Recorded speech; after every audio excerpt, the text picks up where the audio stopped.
الحمد لله نحمده ونستعينه ونستغفره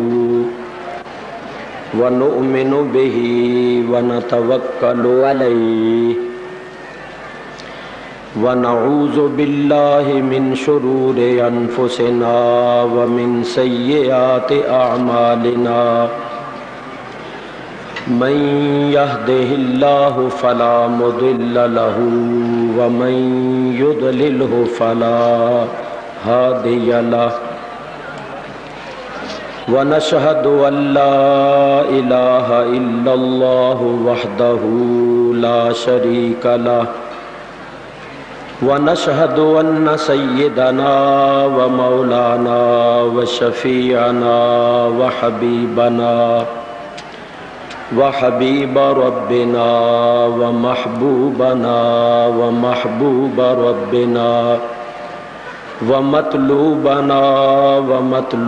ربنا وغوثنا ومغيثنا عوننا ومعيننا مأوانا وملجأنا محمدا عبده ورسوله صلی اللہ تعالی علیہ وعلا آلہ واصحابہ وبارک وسلم اما بعد فاعوذ باللہ من الشیطان الرجیم بسم اللہ الرحمن الرحیم ولا تقولوا لمن يقتل في سبيل الله أموات بل أحياء ولكن لا تشعرون صدق الله العلي العظيم درود شریف پڑھیے اللهم صل على سيدنا مولانا محمد معدن الجود والکرم وآلہ وصحبہ وبارک وسلم الصلاة والسلام علیک یا رسول اللہ الصلاة والسلام علیک یا حبیب اللہ الصلاة والسلام علیک یا رحمة للعالمین وعلى آلك وأصحابك يا شفيع المذنبين۔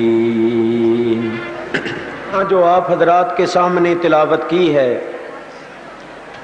اس آیہ کریمہ میں اللہ تبارک و تعالی نے ایمان والوں کو حکم دیا ہے وَلَا تَقُولُوا لِمَنْ يُقْتَلُ فِي سَبِيلِ اللَّهِ أَمْوَاتٌ، جو اللہ کی راہ میں قتل ہو جاتے ہیں، شہید ہو جاتے ہیں، ان کو مردے نہ کہو، بل احیاء ولکن لا تشعرون،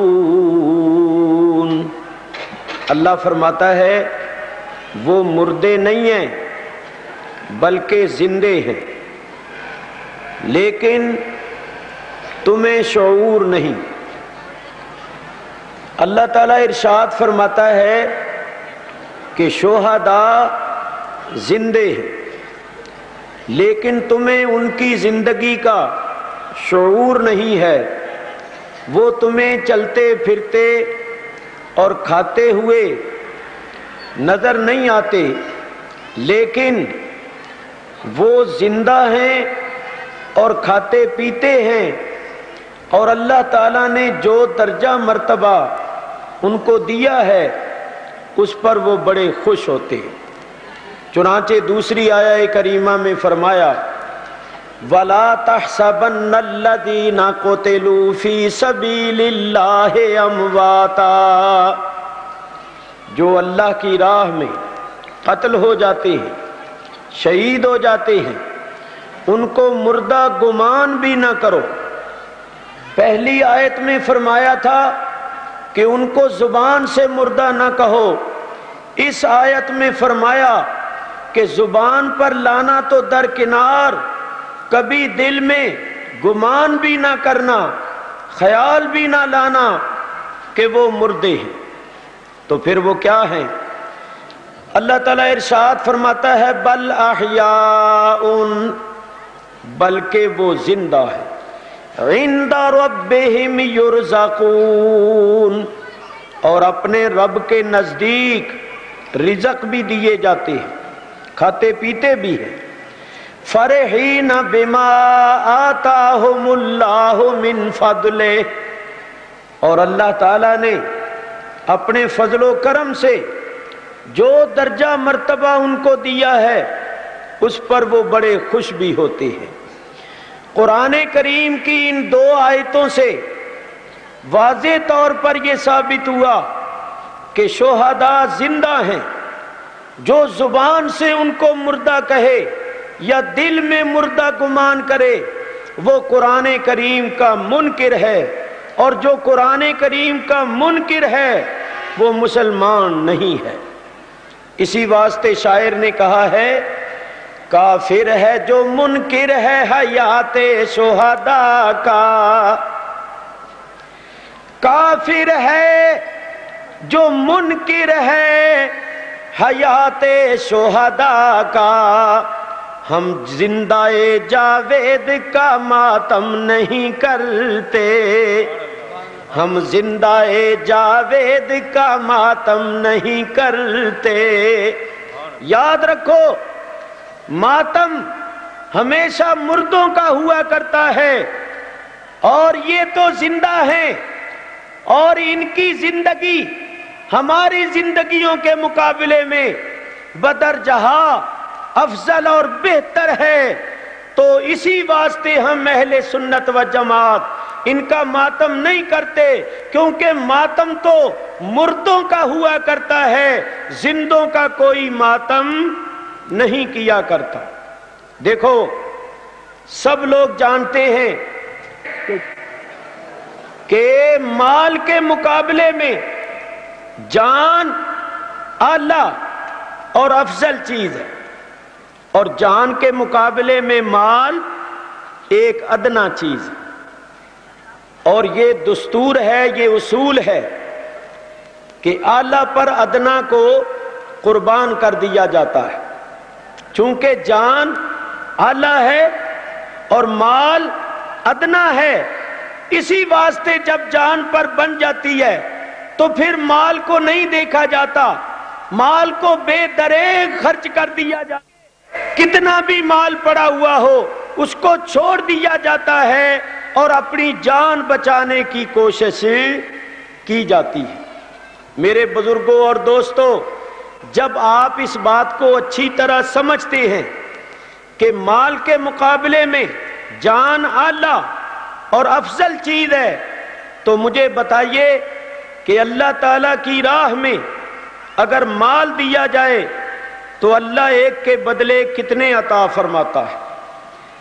فرمایا مثل الذین ينفقون اموالهم فی سبیل اللہ کمثل حبہ، جو لوگ اللہ کی راہ میں اپنا مال خرچ کرتے ہیں اس کی ایسی مثال ہے جیسے ایک دانہ ہو، انبتت، جب اس دانے کو زمین میں بو دیا جاتا ہے تو وہ دانہ نکالتا ہے، وہ دانہ اگاتا ہے، 7 سنابلا، 7 بال، فی کل سنبلۃ 100 حبہ، ہر بال میں 100 دانہ، ایک دانے سے نکلے 7 بال اور ہر بال میں 100 دانہ، تو ایک دانے سے کتنے ہو گئے؟ 700۔ واللہ یضاعف لمن یشاء، اللہ جس کے لیے چاہے اس سے بھی دگنے کر دے، 1400 کر دے۔ تو اندازہ کیجئے کہ اگر اللہ تعالیٰ کی راہ میں مال دیا جائے جو ادنا چیز ہے تو اللہ ایک کے بدلے 700 دے دے، اور جس کو چاہے 1400 دے دے۔ تو اگر اللہ کی راہ میں جان قربان کی جائے جو اعلیٰ چیز ہے تو کیا اللہ جان کے بدلے جان بھی نہیں دیتا؟ اگر اللہ تعالیٰ جان کے بدلے جان بھی نہ دے تو یہ تو پھر انصاف نہ ہوا کہ جس نے ادنا چیز دی اس کو تو اللہ نے ایک کے بدلے 700 یا 1400 دے دیے، اور جس نے اعلیٰ چیز اور افضل چیز اللہ تعالیٰ کی راہ میں دی، اللہ تبارک و تعالیٰ نے اس کو زندگی سے ہی محروم کر دیا، تو یہ تو انصاف نہ ہوا۔ یاد رکھیے، جو اللہ تعالیٰ کی راہ میں اعلیٰ چیز یعنی جان قربان کرتے ہیں، زندگی نثار کرتے ہیں، اللہ تعالیٰ ان کو ایسی زندگی عطا فرماتا ہے کہ اس زندگی کے مقابلے میں دنیا کی ہزاروں زندگیاں ہیچ ہیں۔ اللہ اکبر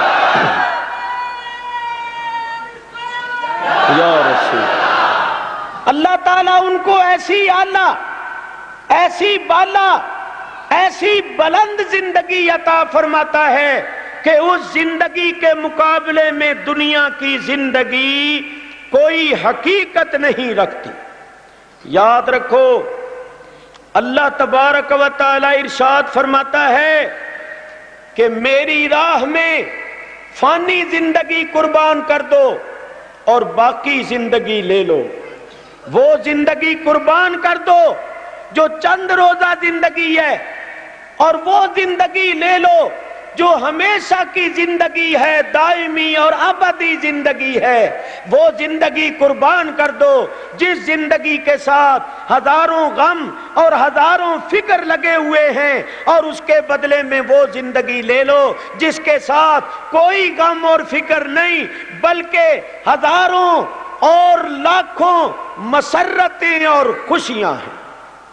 تو خوش نصیب ہیں وہ لوگ جو اللہ تعالیٰ کی راہ میں اپنی جان قربان کر کے حیات جاوید حاصل کرتے ہیں۔ میرے بزرگوں اور دوستو، ان اللہ والوں نے اللہ تبارک و تعالیٰ کے ساتھ سودا کر لیا ہے، یہ سودا ہو چکا ہے۔ قرآن کریم میں فرمایا، ان اللہ اشتری من المؤمنین انفسہم واموالہم بان لہم الجنہ، بے شک اللہ نے خرید لیا مومنوں سے ان کی جانوں اور ان کے مالوں کو جنت کے بدلے میں۔ اللہ تعالیٰ خریدنے والا، مومن بیچنے والے، اللہ تعالیٰ نے کیا خریدا اور مومنوں نے کیا بیچا، اور اللہ تعالیٰ نے اس کے بدلے میں کیا دیا؟ تو مومنوں نے اپنی جانوں اور اپنے مالوں کو بیچ دیا، اور اللہ تعالیٰ نے جنت کے بدلے میں ان کو خرید لیا۔ ذرا غور کیجئے، مومنوں نے جو جان دی وہ تو اللہ کی ہی دی ہوئی تھی، اور جو مال دیا وہ بھی اللہ کا ہی دیا ہوا تھا۔ تو مومنوں نے جو کچھ دیا وہ تو پہلے ہی اللہ کا مال تھا، اللہ تبارک و تعالیٰ نے اپنے فضل و کرم سے اس کے بدلے میں جنت عطا فرمائی، دائمی عیش کا گھر عطا فرمایا۔ اسی واسطے بڑے بڑے حضرات اس شہادت کی تمنا اور آرزو کرتے تھے کہ یہ جان جس نے دی ہے اسی کی راہ میں اس کے نام پر قربان ہو جائے۔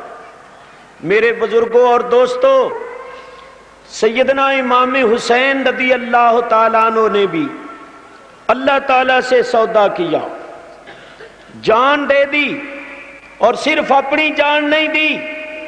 آپ ان آنے والی تقریروں میں سنیں گے کہ اپنا خاندان شہید کروا دیا، اپنے بھائی، بھتیجے، بھانجے، بیٹے اللہ تعالیٰ کی راہ میں قربان کر دیے، اپنی جان بھی دے دی، اور اتنی بڑی قربانی دے کر وہ درجہ اور مرتبہ حاصل کیا کہ آج آپ دیکھ رہے ہیں کہ دنیا آپ کی بارگاہ میں خراج تحسین اور خراج عقیدت پیش کر رہی ہے۔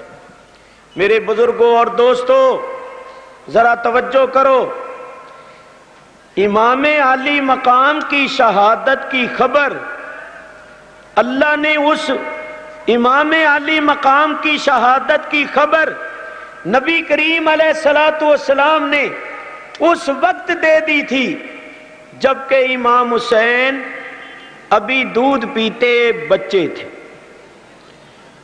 حضور علیہ الصلوۃ والسلام کی چاچی حضرت ام الفضل حضرت عباس کی بیوی رضی اللہ تعالی عنہ فرماتی ہیں کہ میں حضور علیہ الصلوۃ والسلام کے پاس بیٹھی تھی اور سرکار اپنے نور نظر لختے جگر امام حسین سے پیار کر رہے تھے، ان کا منہ چومتے تھے، ان کو سینے سے لگاتے تھے۔ اچانک نبی کریم علیہ الصلوۃ والسلام کی آنکھوں سے آنسوؤں کی لڑیاں بہہ نکلی۔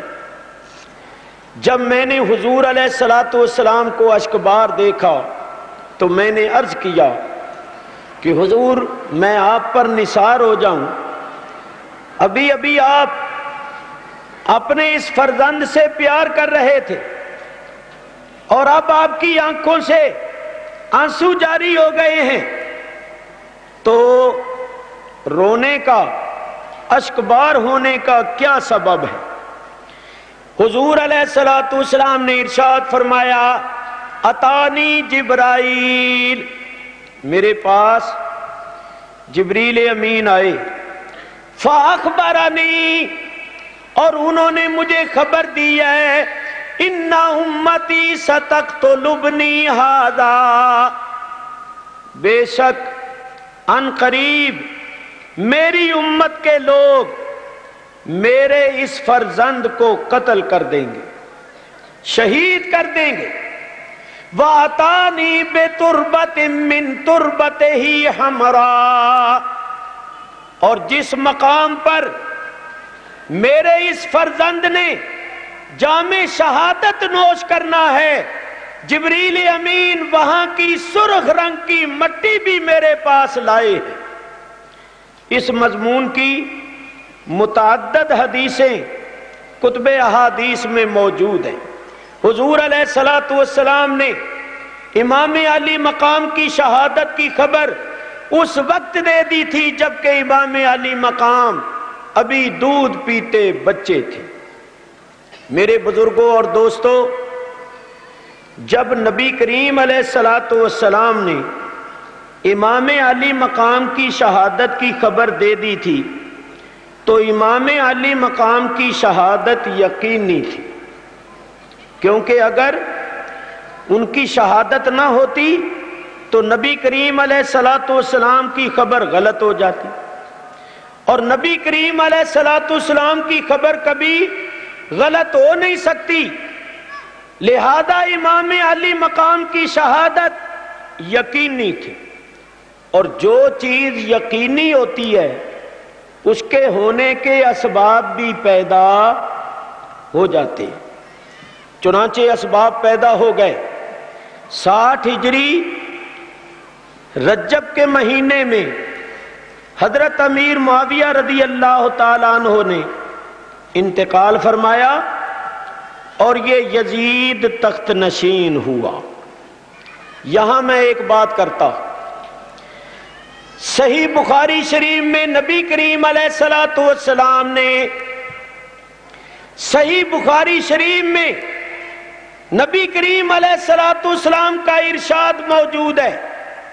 امام بخاری نے باب باندھا ہے کہ نبی کریم علیہ الصلوۃ والسلام نے فرمایا میری امت کی ہلاکت خاندان قریش کے چند نوجوان جو بے وقوف ہوں گے، نادان ہوں گے، ان کے ہاتھوں سے ہوگی۔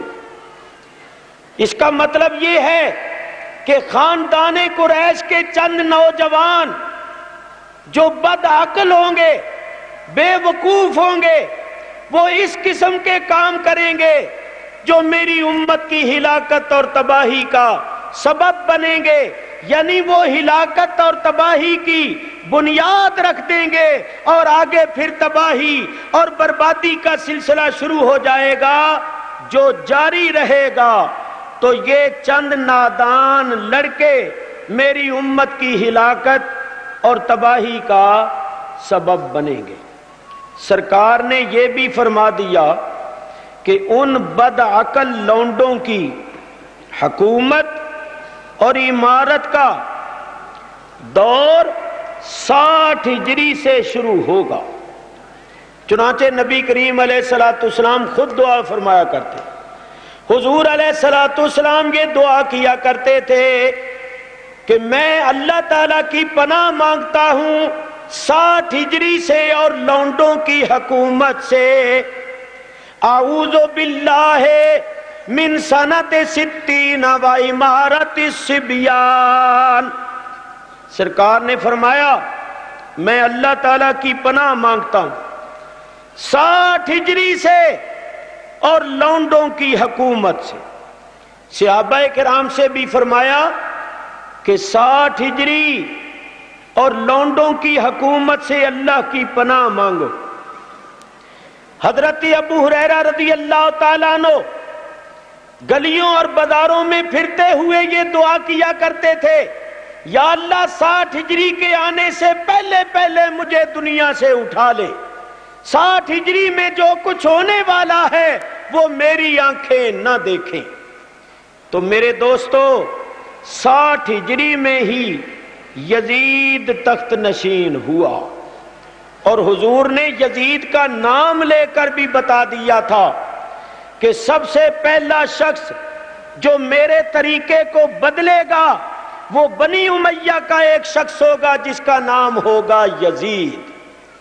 تو نبی کریم علیہ السلام نے سب کچھ فرما دیا تھا، سرکار کی نگاہ نبوت سے کوئی چیز پوشیدہ نہیں تھی۔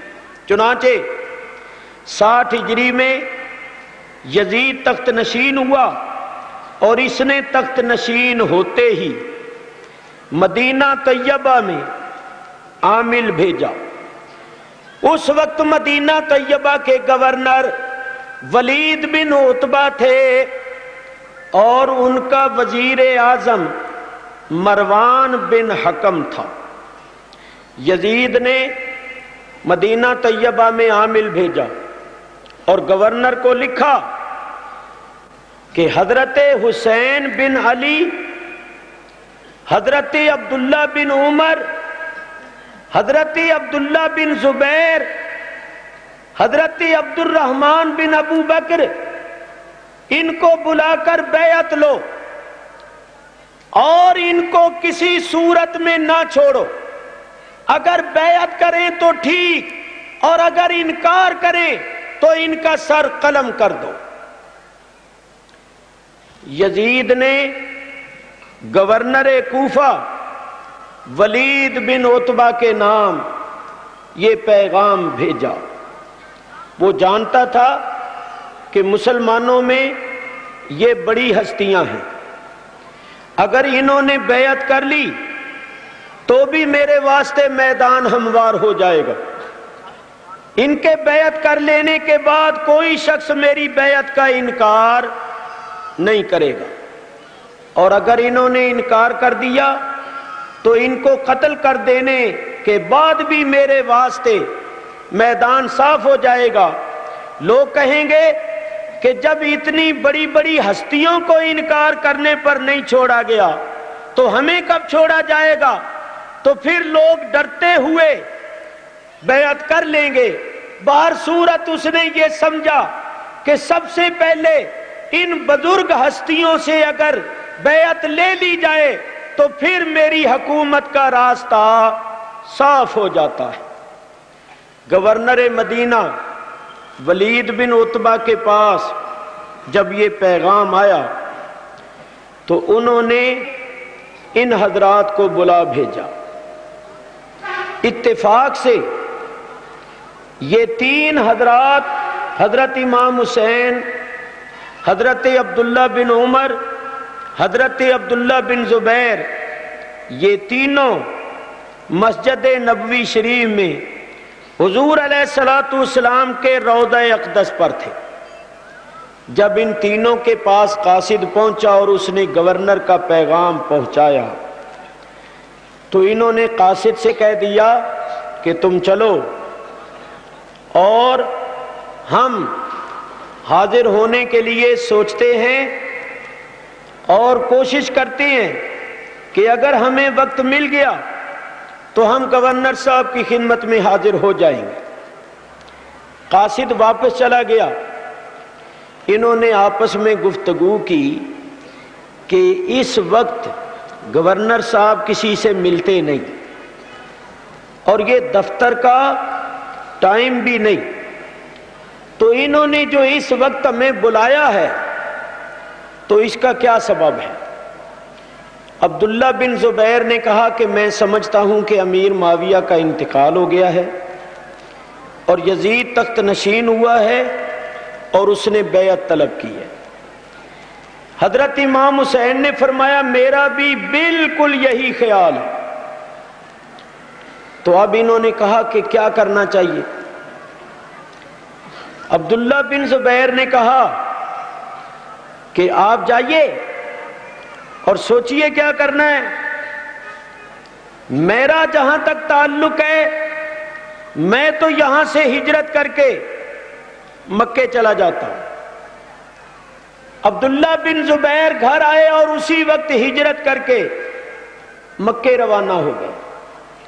حضرت عبداللہ بن عمر نے بھی قاصد کو ٹال دیا اور وہ بھی گورنر کے پاس نہیں گئے۔ اسی طرح عبد الرحمن بن ابو بکر بھی نہیں گئے۔ امام علی مقام گورنر کے پاس چلے گئے